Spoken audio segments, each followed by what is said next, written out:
And welcome everyone to another CCWT webinar. My name is Matthew Hora. I'm an associate professor of adult and higher education here at UW-Madison. And I also co-direct the Center for Research on College to Workforce Transitions.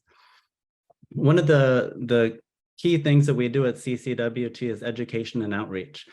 And so as part of that, we really try to amplify really good social science that we find out in the world about college to workforce issues. And I'm psyched today to have with me Dr. Heather Fischer and Martin Storksdieck from Oregon State University. They wrote a wonderful paper I put in the chat, a way to assess courses, course syllabi, and course instruction for evidence of transferable skills. And so today we're going to be talking about their paper. Again, one of the things that I was really excited about in seeing this paper is we do a lot of work at our center on career readiness and trying to kind of unpack and problematize this notion of soft skills or career readiness skills. And so I was very excited to see a pretty sophisticated treatment of skills with respect to instructional design in this paper. So that's what we're going to be chatting about. These are very informal webinars. If I had a couple of houseplants around me, like two ferns, this would be like between two ferns, but I'm not as funny as Zach Galifianakis. And so, but I just have a few questions. I'm going to throw them at Martin and Heather. If you have any questions, please put them in the chat and I'll try to get them to our guests. So I guess Heather and Martin, would you like to introduce yourselves first? Sure, I can go first if you like. So full disclosure, I am at the Columbia, Missouri airport because I just got done with a quick project meeting. So I apologize if there's announcements about curbside pickup and not having any flammable things in your luggage coming over. Hopefully my microphones are cutting that out. So I'm Heather Fischer. I'm a senior researcher at the STEM Research Center at Oregon State University with Martin. And so a lot of the work I do at the Research Center is applied research on education or evaluation and all types of education. I do a lot of workforce development work, looking at skill transfer for a lot of projects, but I also do a lot of citizen science work, which I also think could contribute to skill transfer and workforce development too. So those are kind of my two big interest areas. And so the paper we're going to talk about today came out of a NSF Convergence Accelerator project we were on a few years ago and kind of came out of a need for a tool like we developed when we were working on that project. And so I'll get into a little more about how it actually came about later. But Martin. Hi, everybody. My name is Martin Storksdieck. I'm the director of the STEM Research Center at Oregon State University. And my background is more like a jack of lots of trades, hopefully becoming a master of some of these. The German term for that is much easier, sounds better. It's the egg-laying wool milk pig. In German, it's called eierlegende Wollmilchsau. And that's basically who I am. And part of my work in the past has been to think very much about how people learn life long, life wide, life deep. And I have spent some time at the national academies to think about skill development, professional learning, and particularly in middle skill jobs, but also in higher education. Then at the center, we, as Heather was saying, we do applied research and evaluation around a variety of areas. But one thing that's makes us not unique, but it's a recognition, that learning is lifelong, life wide, life deep. It happens somewhere before you're in a learning situation, it happens somewhere afterwards. And while you're in a learning situation, something else is going on. We acknowledge that.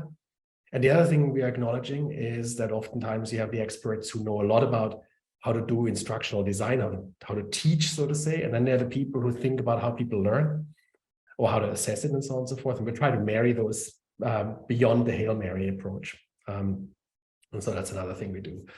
So that's a little bit of background for us. A lot of what we like to do is something that is not just published, but is actually primarily helping some people in their praxis get better or improve things or know whether they work. So evaluation is a component. We're not an evaluation shop, we're a university center, but we see ourselves as firmly rooted in the idea of working with practitioners and organizations to first improve practice and secondarily share what we learned from that with a broader community. So we really appreciate being here and talking to you because we see this as our prime objective. Great. Well, thank you again, Martin and Heather, for accepting the invitation. And I'm glad that you outlined what your center does at Oregon State, because one of the things I found, and I'd like to get that German term from you because I think I'm in the same boat.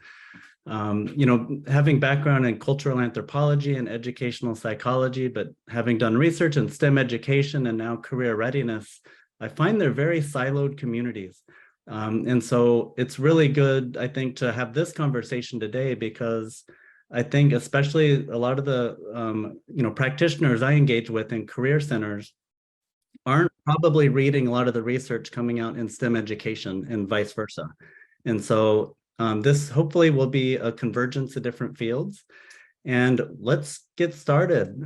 One of the things that seems to be a focus of your paper is really trying to understand if skills are being transferred from the classroom to the workplace. Can you talk a little bit about the types of skills that you're interested in this paper and just more generally in your work, and why transfer is such an important issue? I can start if you'd like, Martin, give a little overview. So practically, we were looking at a couple different online courses for a project we got funded for through an NSF Convergence Accelerator on workforce and skill transfer. And we were trying to figure out how can you assess these classes to actually see what skills they're transferring. And it ended up being that we wanted to figure out the skills that employers really wanted to know about. And so we interviewed some employers, and it kept coming back down to not technical skills, but those essential skills, soft skills, 21st century skills, whatever you call them. I know there's lots of different terms, but things like teamwork and decent communication, just writing a decent email was one thing. Being able to like talk at a project meeting or something, just some good verbal and written communication skills, being able to work in a team together, being able to kind of think on your own, human skills, another word people like to call it.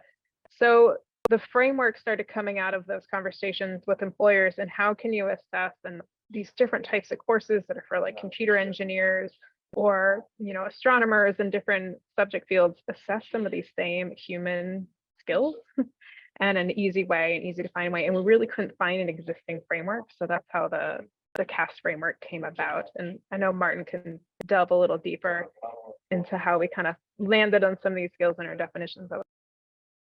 And that's exactly right what Heather said, but there's an additional element. We're working with other engineering education components. And what we learned early on in many of the projects that we are involved in is that there are claims being made about something being able to do X, oftentimes a skill that people claimed was being taught or being touched on or being improved in the context of a particular course.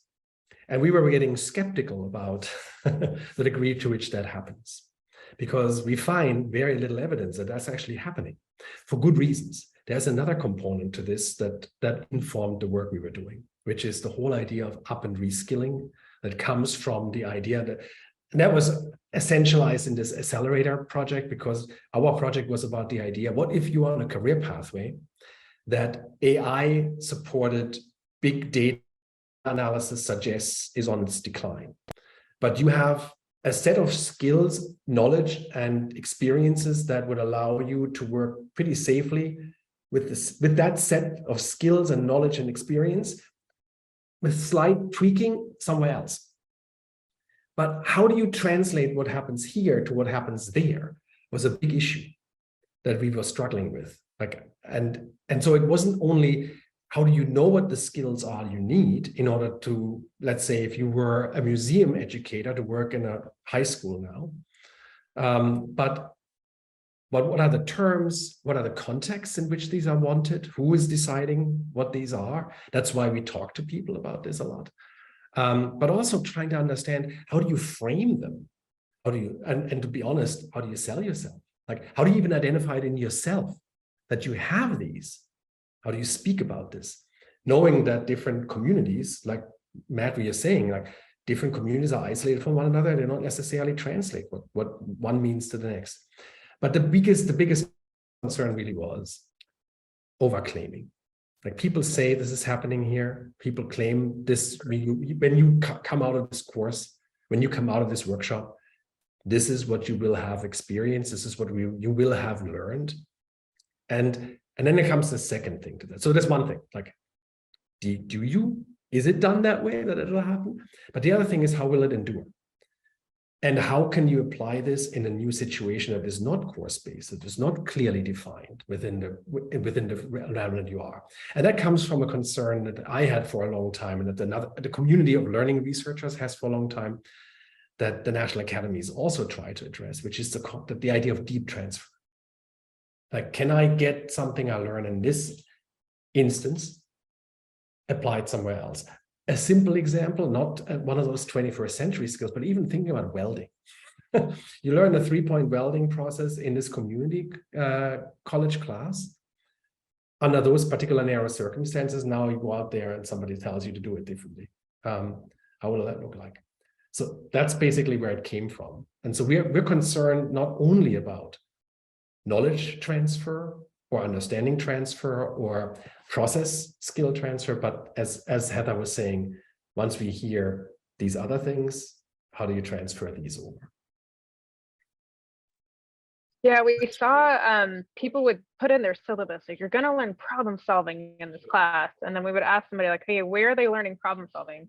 And there's no actual evidence of anybody really doing any problem solving. And then what does that actually mean? And how, when you see a job ad, you also see like, okay, they want me to know how to do problem solving. What does that mean? What do I actually have that I can point to as experience in problem solving? That was another piece of it, was helping kind of figure out a common definition of what some of these very vague skills actually mean. Yeah, that's really great. And sometimes I engage with departments and do some consulting, and this is a common problem. I'm sure some of our audience members work with faculty or instructional designers, and figuring out how to define the skills with some specificity and then linking them to actual classroom activities, and then ideally assessment. That's a tough one. So can you walk through the first step of your framework? Because the first part is, I think, really important and often overlooked, and that's identify the skills. Can you describe, like, in practice, how that would look if, say, you're sitting down with a group of instructors in a welding department or biology? Like, how do you go about identifying those skills? Because one of the things I think I mentioned to you in some emails before this webinar is there's a lot of translation issues, but also even within a same department or subdiscipline, you may not get agreement on, well, critical thinking means this. Well, no, it means that. And so how do you engage in this process of identifying the skill as part of your framework? Yeah, this was a part of our process of building the framework, was this similar step of like, okay, somebody says this is problem solving or communication or critical thinking, or what do they actually mean by that? So sitting down and making your own like terminology definitions of like, in this particular class or this certificate program or degree program, when we say that you're doing critical thinking, we mean this, and here's some examples of that. So sitting down with everybody involved in the class and defining those terms within that program, but also making sure you're matching it with what the industry is. So if people are in a engineering program, being realistic about what a employer is saying when they mean these skills, and potentially talking and interviewing some employers to understand their definitions of these skills as well could be really useful. And so that's one thing we did as well, is just talk to some potential employers and some of the different types of industries we're working with to figure out what they're looking for, what some skills that they actually are putting in their job ads, and what do they mean by those, and what are some examples of that. And that was the first step that we did too with some of the classes we were testing this framework out on and developed it for initially, was like, what do you mean when you're asking them to do this and you say that they're going to learn this skill? Like, what is an example in your class? And then you follow it up by like, are you actually doing that in your class? Where in the class are they actually practicing or learning that skill? And I think what's important here is to go beyond what a German linguist was once naming as plastic words, meaning big words that you can hide behind, and keep things very vague for a long time. So we'd like to actually translate things into common English. I know that sounds bizarre to say, well, but isn't technical language or academic language much more precise? Well, as it turns out, actually, oftentimes it is not. It is actually a way in which to lump things into big concepts that you can hide behind in order to ask that very concrete question that Heather was asking. What does that look like in your case? And it doesn't matter to me how you name the thing. Just tell me what you believe that person can walk away with. And oftentimes you have to drill down to that level because these terms are oftentimes just too abstract. And people get all up, get too much so stuck in the idea of having to get the same definition for a term rather than exchanging ideas around what it is concretely that they mean, giving examples for that. And that is oftentimes, I think, where we get stuck. And it's an interesting conundrum, right? You want to have common terminology in order to speak the same language, but you also don't want that terminology to be something that allows you to speak different languages without realizing it.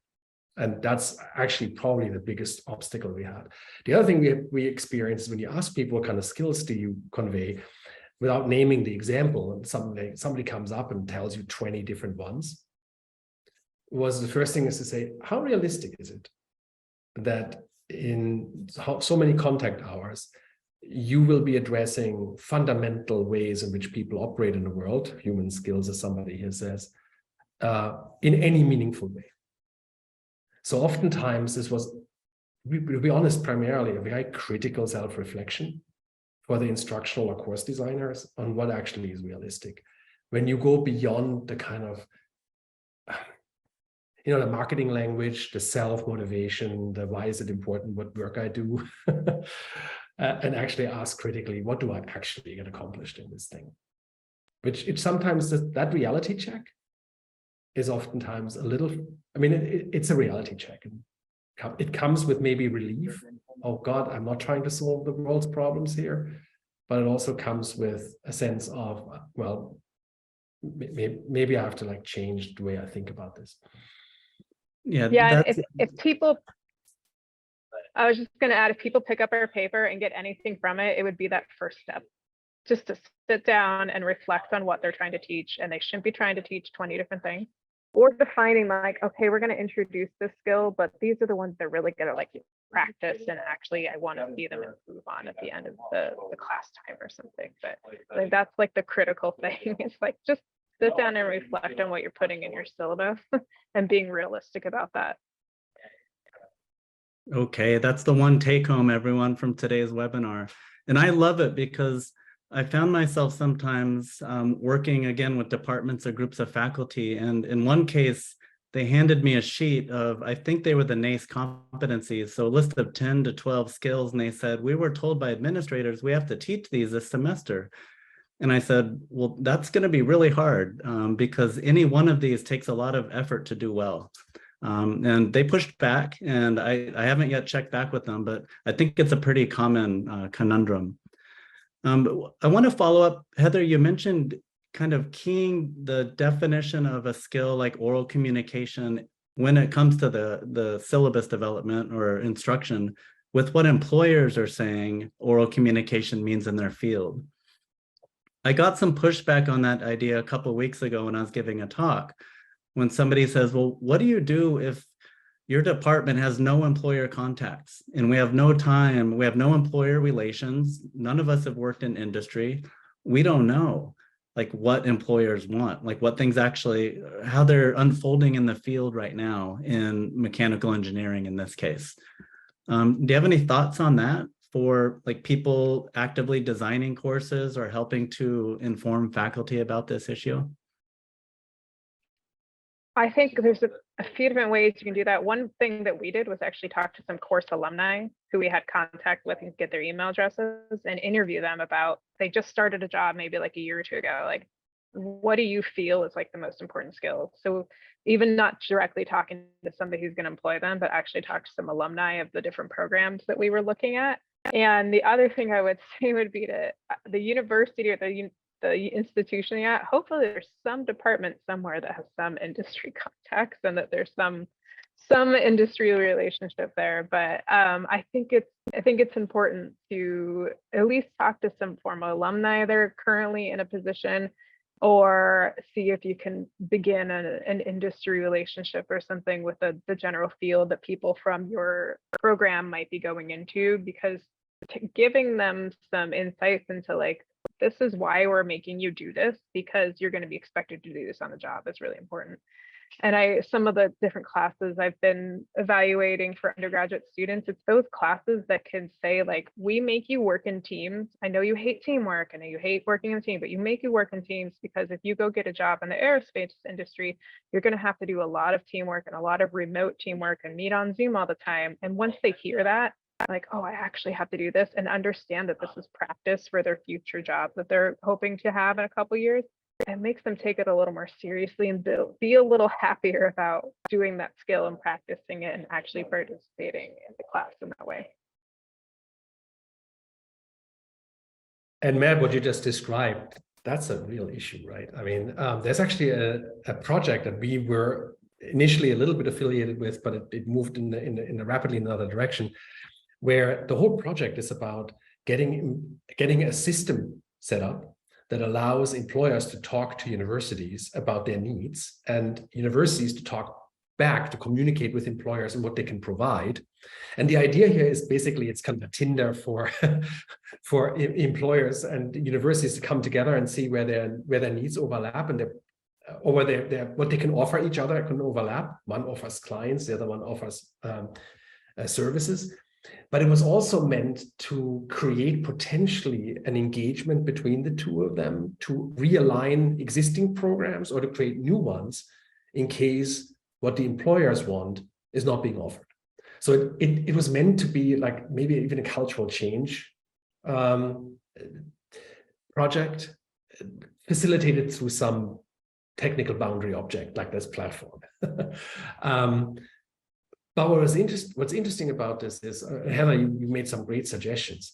We see this in other ways, that the idea, I can't talk to people, I don't have time. But one of the things that's curious for me is, and that's in engineering parts, and I'm not sure how many of you are in engineering, we also talk to people who said, one of the things, there's a component of what I'm teaching that is foundational, and I don't want this to be influenced by others, because I see it comes from within the field. It's so foundational to who we are as engineers, for instance, that it doesn't matter what an individual employer tells me they need, because that is specific. That's kind of like dancing with one foot on like, this is a much more like detailed component that is not the foundation. So I want to make sure that I get the foundation right, and that is something that goes beyond what employers want. And I want to then recognize how much I can play to the employer because they have specific needs. And finding that balance between what is that foundational thing that's needed and where does the employer want to outsource through the education system, what they might need to do in-house, more ideally, and invest there. So it's clear an employer wants the most perfect person. They don't exist. So where's that balance, right? Between the foundational education and the more specific training for a specific job. And just want to acknowledge that is an unacknowledged conversation happening in many countries and in many industries all the time. But nonetheless, I would say, if you don't know what employers want, it's really, really hard to go. And like Heather, you were saying, like, if you can't help students that's what's going to be out there waiting for them, how are you preparing them for it? Right, thank you. While we're on the topic of identifying skills, which happens to be one of the things that I geek out on as a scholar, I want to raise the issue of how they're often culturally constructed. And, we bring biases from our race and ethnicity, gender identity, social class, and so forth, as we construct notions of good communication, for example. And this came up in our research when we were in Houston, and we were talking to people in the oil and gas industry on offshore oil rigs about good oral communication. And these are mostly 20-something-year-old, mostly white men. And then we were comparing and contrasting to the healthcare industry and hospitals. And you could imagine the differences. So I'm wondering if you could speak a little bit about if and how you address that, either in the CAST framework or your own work. Just the way that even if we know what an employer wants, that it's possible that we could be conveying to our students notions of skill that contain some bias towards or against certain groups. Yeah, it's not something we explicitly got into a paper because it felt like that could be a whole nother paper. So we kind of focused on leaving that up to you as the person maybe using the framework, how much you think about that. But we kind of focused on like identifying what you as an instructor or as a course evaluator think of these skills as. And that's where I think coming in on a common definition amongst the people involved in the course at least can help in kind of recognizing and reflecting on that. It's like we want to be able to help students, and I see the comments in the chat, it's like underrepresented students are more likely to undersell their experience. I think being able to have the instructor be very clear in the syllabus or when they're teaching the class, like right now we are going to work on this particular skill, and this is what employers are looking for, and this is how the employers see this skill. So when you're writing up your resume or your cover letter, you can point to this class project we did or something. So I think that reflection process with the course instructor may help. I know it's not perfect and it's not structurally changing anything, but I think it will help folks maybe meet the needs of the employers, because there's larger things at play to get employers to maybe think more broadly about how they're looking for skills and what employees are looking for. But I think there's some ways the instructor can reflect on the skills they're teaching and be very explicit with students about like today's thing that we're doing or this class project that we're doing is going to help you with this, this, and this. And this is what I've heard from this recent industry folks that they're looking for in new hires. So help them kind of meet where the employers are at would be like easy step one. I think that there's some broader like structural and just ethical things that the entire, industry, many industries and universities can think about how they market skills and who they're hiring and things like that. But I think for this particular framework, we were kind of thinking like, if we can get the instructors to tell the students and be very clear about how they can market themselves from things they're doing in the class, that will help them think about how they can translate their skills to what the employers are looking for. And I want to go, thank you, Heather. I want to go back to Matt, your paper. And I think it's useful if you have a link to it, to put it in here, because I think you're mentioning in your paper that Matt shared that with us before, but it's really important. It's the contextual nature of all of these skills. What it means to talk to somebody in the context of nursing patients, for instance, or even with the attending physician is very different on how you need to talk on an oil rig.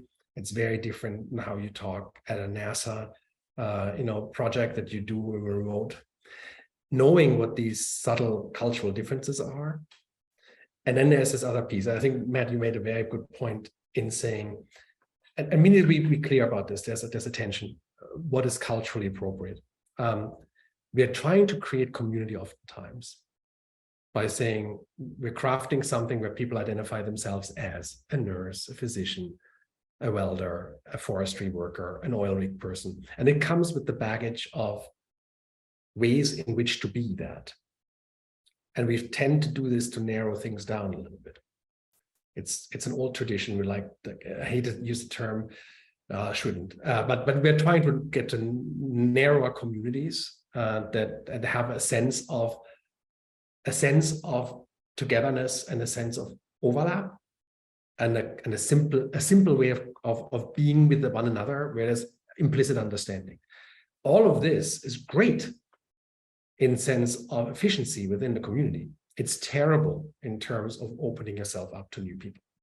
Absolutely devastatingly terrible. But at the same time, you need it in order to function as a community. So you have that tension. How can I be a close-knit community where efficiency exists and where people understand each other very quickly and efficiently, and at the same time open it up? And I think, Matt, you're making a very important point here. In as much as these communities have developed in a very narrow cultural assumption, opening these up might mean questioning some of those fundamental ways in which to operate.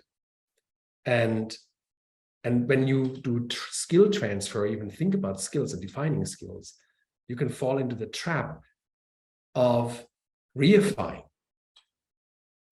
things that at this point you may not want to do. An example might be, and this is terrible, I'm just making this up because I know nothing about it, so that's why I can make it up and I apologize for it. Oil rig workers. I make an assumption that there's a certain bravado culture. In fact, the national academies saw this in the, what is it, the Horizon accident there, the Deepwater Horizon. That part of what happens is there is safety and security measures and rules, but part of the bravado culture is to ignore them. But that's part of a culture you don't want to foster. But if you get constantly people into a job for whom the framing of the job is that this is kind of a dangerous thing I do, and this actually gives me pleasure that I do this, and you select people into this who enjoy the danger rather than be afraid of the danger and do the right thing. That's a tough one. I mean, it's a very extreme example, but changing the culture there and changing what it means to be, for instance, safe, to be smart, to be resourceful. That's a different thing, what it means to do work together. And that might include anything from what kind of jokes you tell that make people feel excluded. And communication skills are a lot about all of that, but they include these contexts. So Matt, I think you're making a very, very important point. These are very different from group to group and from context to context. And they can be rarefying things you don't want to rarefy. So be critical about it. Yeah. Great. Thank you, Martin. And you mentioned Deepwater Horizon. One of the interesting things we found in that research in Houston was when we would talk to faculty or employers about communication and teamwork and whether they were important and how important, sometimes they would look at us and say, you know, in our industry, it's life or death, healthcare or oil and gas. And so, you know, we need our people to communicate and work in teams well. Otherwise, you get Deepwater Horizon. And so that research project was really influential for me as a researcher because it elevated these skills from nice to have to you've got to have them. And that brings up the question, well, how do you teach them? Which gets me back to my list of questions for you all. You make a great point in the paper about, okay, we say these skills are important, employers say they want them. There's a lot of over-claiming about, yes, my course gets these students teamwork skills. Okay, so now the question is, how do we know? And in your paper, you talk about classroom observations, maybe having somebody come in and watch the teaching to see if somebody's actually teaching teamwork or communication. Can you speak a little bit about that? You know, some of the verification processes that you're thinking about or proposing? Mm-hmm. Yeah, we did it a few different ways practically in the paper. And then when we were writing up the paper, we had some other, if we were to do this again, some other ways in mind. So that in the paper, the 2 case studies we have are online courses. So when we say course observations for online courses, we mean kind of going through the course as if we were a student and then kind of making observations in that way, and kind of digging through kind of the entire course. But then you could also do traditional course observations, which is actually physically being in the classroom, and seeing how the lessons are going and how students are being taught. And then a few other ways we thought about it is, instead of doing intensive observations, you can sit down more informally with the course material and kind of assess the different activities the students will be doing, different assignments and things like that, and the material they're going to be going through, and kind of assess things that way. It could also be that just talking through the course, the lesson plan and the course with the instructor could get you some of that same information of where they think that they're going to be teaching these skills, and kind of going through like, okay, are you really getting them to like teach these skills and practice these skills and actually like, you know, improve their performance in these skills or not. So, but a course observation could be done lightly, or asynchronously, or like sitting in a classroom and taking notes. So, and I want to go back to the purpose of it, right? The purpose of it is not to do observation for observation's sake. It's this difference between written and enacted curriculum. Paper is patient, as we say in Germany. You can write whatever you want, but what does it actually look like at the end? So the observation, as Heather was saying, is simply to ask yourself in key components where you think this is spot checking. This is where we believe it happens. On paper, it all looks fine. If people were to do it, then that's, but is it actually happening? And so I think of this as spot checking whether reality bites, in the sense of, does it do the same thing as you'd claim? Now, when it's a self-taught module that you do online, that's a different thing from where the facilitator, where you don't have a facilitator. There is the idea of almost like participatory action research, go through it and see whether it actually does the thing, is number one. Heather, you were mentioning that, or having people do this and then reflect with them on it. But when there's a teacher involved, whatever teacher you want to call, educator, a facilitator, and so on and so forth, it is really between, did you actually make that happen? And there's a different thing between, when I say actually make that happen, touching on or lecturing people on a skill is different from practicing and reflecting on it. And bringing back ideas about where the authentic need for that is. And so we saw all of that in some ways. So just referring to people and saying, now you're going to be working together and that's it, versus a class where somebody was really reflecting, what does it mean to work together? What are the kinds of rules that we have? In what ways would you deal with conflicts in your team? And the whole thing was actually reflected upon by the literature on what collaboration looks like. So they didn't just have them practice it. They really did what teaching is, a reflective process of practicing, thinking about it, revising, and getting better at it, and allowing the space for that. Now, you wouldn't know that that's happening unless you look into it. So where do you spot check that's actually happening? Yeah, this is such an important point because, you know, I do some analyses of course syllabi, and sometimes you see, yes, I'm teaching oral communication because students do end of semester presentations. Okay, but when you actually watch it, one of the things that we found, because we do classroom observation research in our group, one of the things we found was that we could not get inter-rater reliability amongst different observers on whether or not that student presentation was actually effective or included communication skills the way they had been defined. But then what made it even more complicated, and we had lots of arguments in our team, and we ended up just getting rid of our skills module in the observation instrument because nobody could agree.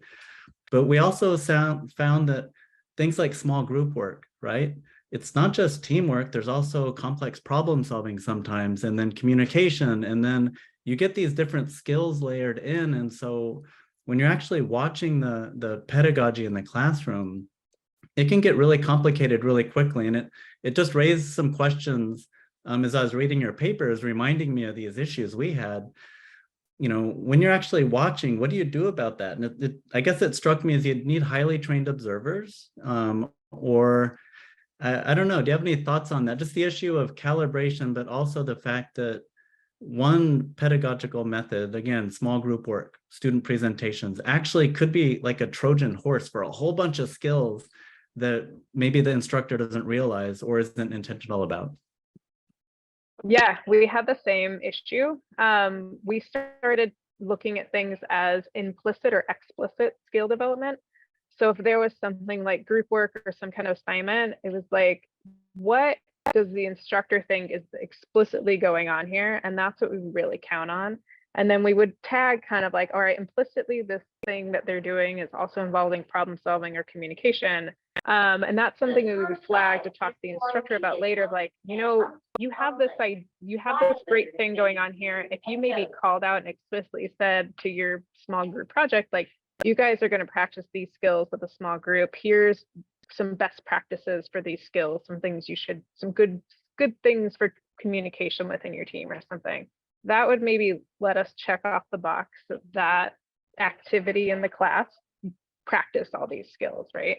So we started kind of thinking about what is explicitly going on here and what's the more embedded implicit things that are going on here. So that's one way we kind of started to classify things and kind of coded things that way. And then we had same issues with iterator reliability. There was two of us kind of looking through doing the online course observations. These are asynchronous courses. So we kind of were doing like content analysis almost with this. But so we had to keep going back to our like glossary of skills and what we define the specific skill and the example of skills we class, and kept going back to that and kind of did it a couple different times where we'd like, okay, now that we've gone partway through the course and seen the skill in these ways, we kind of narrowed down that definition and have better examples of what that was. So it took a while. It was definitely not easy. And then the instructor also has a different opinion on what those skills actually look like and what's a good example of those skills. And so kind of coming to a nice consensus and having a very clear rubric was the way we ended up doing that. But it's definitely difficult. Everybody has a different sense of what that is and what these different skills might look like, because some of them are so vague. And it's hard to brings really up, clearly define them. as a great explanation, Anna. It brings up another thing, which is if you want to do research that you want to publish in a high impact journal about what skills you found, like doing an analysis of this as a researcher, you're in real trouble with this because it's really difficult to get inter-rater reliability. And you can also do consensus coding and other ways. There's ways to deal with this potentially, but I want to acknowledge, yes, it's in the eyes of the beholder oftentimes, much more than one would think. But there's a difference between doing this in order to, and by the way, that's very expensive what we did. I would not recommend that for your average Joe course. You can't afford it. You have to find a much cheaper, a much more streamlined way of doing your course assessment than what we did. We were massively funded, so that's different. But the thing I want to point out too, there's a difference between doing a really good research project and analyzing what kind of skills are being conveyed and using this as a reflection tool. That's the other thing I would recommend for many people. It's a great reflection tool to ask, and if people disagree, that's a great way to have a conversation. Why are you disagreeing? What do you see here? What does the other person see here? So as a tool for improvement and reflection, and a practitioner tool, that's probably much easier to deal with the differences that you have. Because if one person doesn't see it, the other person sees it, and do you need agreement to realize that somebody clearly doesn't see it? So that's another thing. And just as a little side note, I had this problem as well in other courses. Somebody gives a presentation at the end, and because they present on their stuff, somebody claims communication skill was being conveyed. No, it didn't. I would just nix that there. Unless you have done something to help them create that presentation, think about where the audience was, walk through some of it. That goes back to the explicit. It's clear you practice stuff all the time in your life. If it's not explicit, our underlying, okay, maybe that's me. My underlying claim here is don't claim it. If you don't. Yeah, I agree. If you're doing an end of the term presentation and you say that's practicing communication skills, but you did not, when they started that presentation, give them some resources on how to do a good presentation, you're not actually helping them with that skill. Yes. Yeah. And just to piggyback on something Martin you said a minute ago, is that if you're doing this as internal course evaluation or in your program or department or helping an instructor do this, you don't need rigorous analysis, right? You don't need perfect interreliability results. You can do this kind of on your own or something and get still some really good information for you to use for like evaluative purposes, for improvement purposes. And so I wouldn't be too concerned to have tons of people digging through your course and having, really rigorous analysis unless you're going to publish on it, right? And that claim it is research. So I don't think the average instructor needs to go in as deep as we did. With one of the case studies, we did really spent a lot of time going through all the courses. The second case study, we took a little lighter approach and had the instructors kind of do the first half of that, and it was much less time consuming. Although we didn't get as deep into the data, into like everything, it was still a really useful process. So you can do this kind of on a different levels. You can do a light touch to really in-depth, time consuming, costly analysis.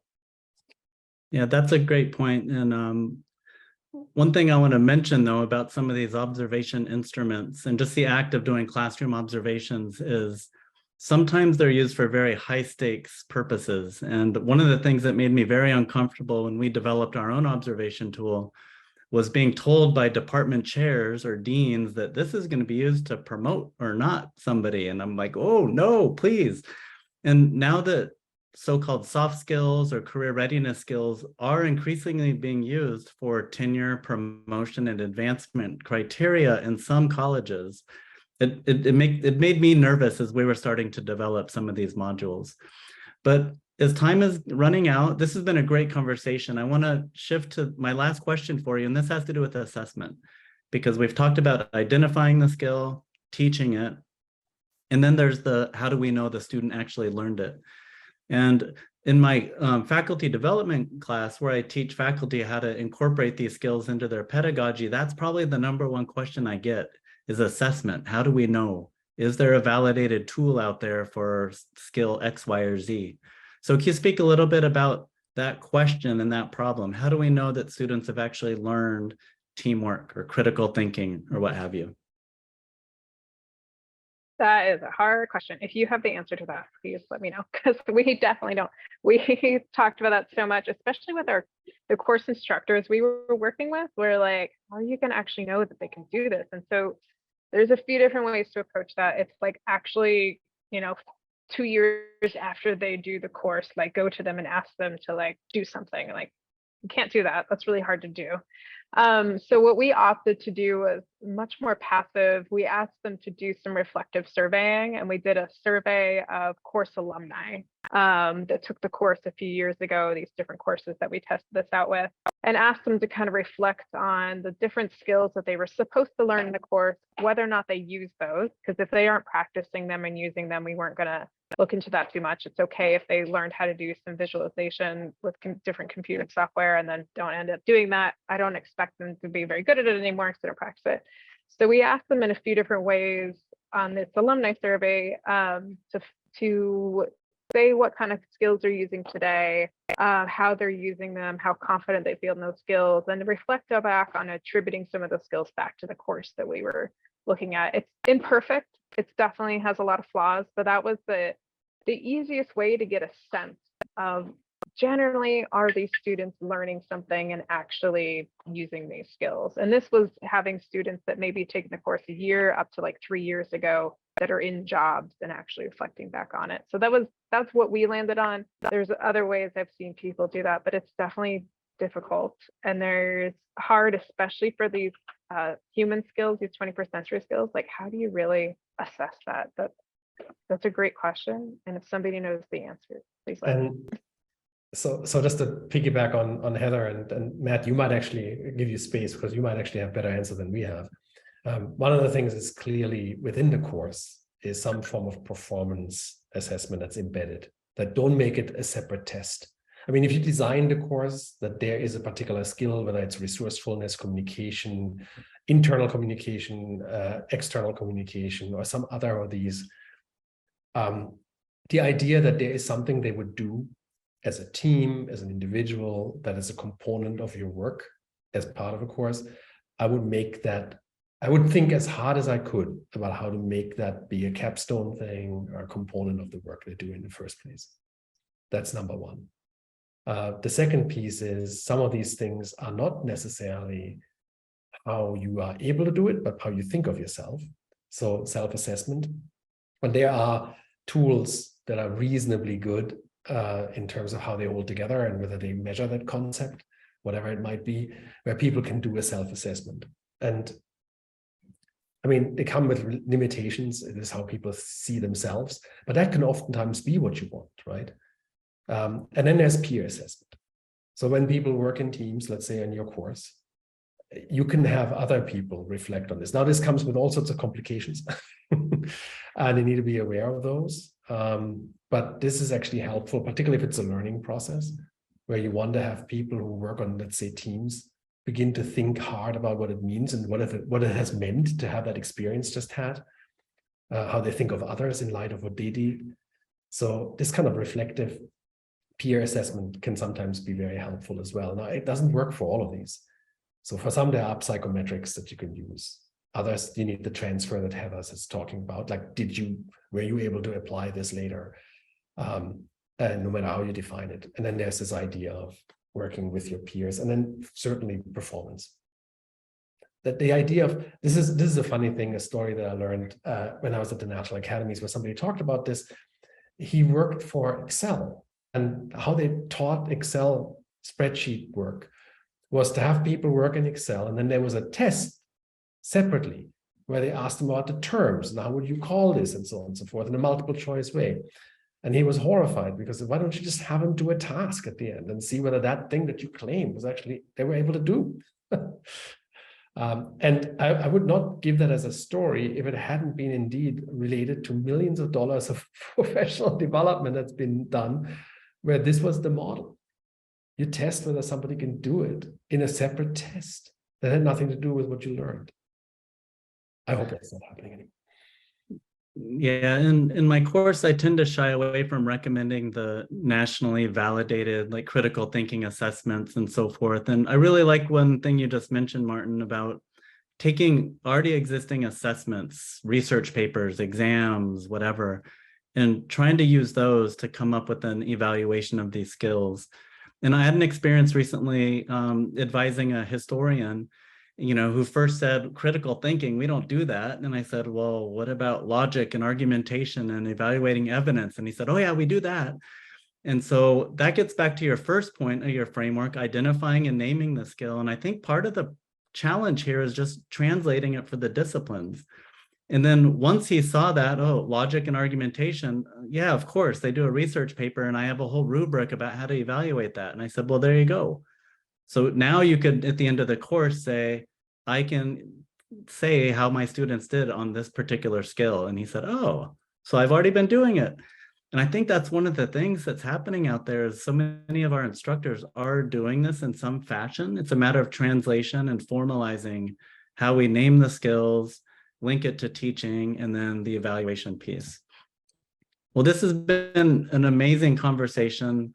Again, I really love circling back to my former life in STEM education research, but also touching base with the both of you and bringing some of the career readiness and instructional design discourse into conversation with what you two are doing. Any final thoughts, Heather or Martin? Maybe the one thought, I just had somebody, like a student of mine, who's thinking about our eCampus and the way in which online courses are now being pushed. And one of the things that we are looking at is who ought to be in the room when you design these things, and to recognize what are the kind of disciplinary expertise that helps create good courses or workshops, and be self-reflective on whether you have these skills.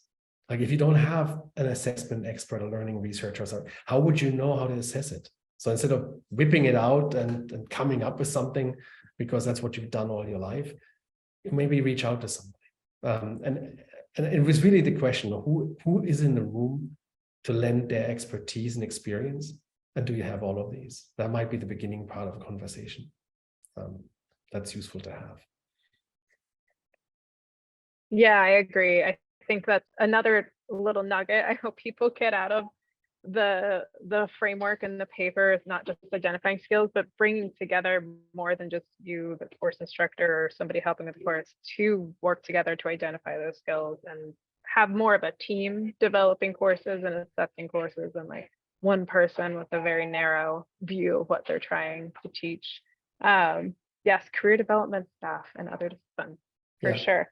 So and I hope people actually try out this frameworks and let us know how it goes. We're actually going to use this framework for some other projects, and by no means is it like you cannot modify or adapt it. It's supposed to be just some ideas of how to go about things. So we're going to test out the framework in some other ways. And one thing I'm really interested in, and I was alluding to this, was like actually tracking skill transfer like down the road and seeing like do the things that they're learning in their undergraduate education in some of these courses, really can you identify some of those like 5 years down the road when they're early career and just starting their jobs.